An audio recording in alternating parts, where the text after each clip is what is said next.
Alright, welcome back. As like I told you before, I'm using this Metro Flavor View c175 in something CM2000. Okay. Everything works in it, but it gets too hot. So what I'm going to do is I'm going to just use the ventilation like I showed you before, and I'm using this film that you've seen I did with my greenhouse.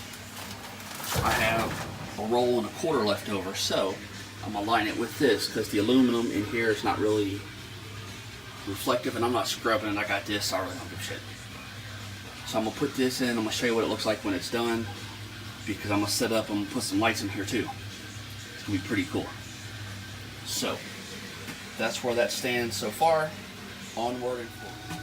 Alright, this is what I got. It's a damn mirror. It's that foil I was showing you.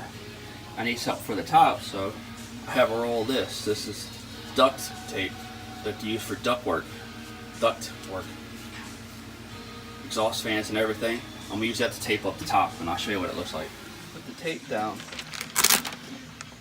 You better peel it from the one side, because if you don't, it's going to be real sticky and you're not going to be able to do it. So I just got that. I'll peel the other side. Alright, as you can see, I made little backings here so I can stick it to there.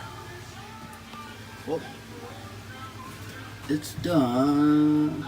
And as you can see, it's got a pretty good reflective to it. And I used the duct tape. Do what I want. I guess I could put some duct tape here as a reflective. I don't know, man. I don't know if it really matter or not. I don't really care, I don't think, but it is what it is.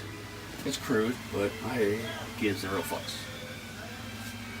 Time to put the racks and shelves in and start putting seeds. And this is how you turn a proofing cabinet into a grow tent. I'll show it with everything in there, but that's how it's done. Thanks for stopping by.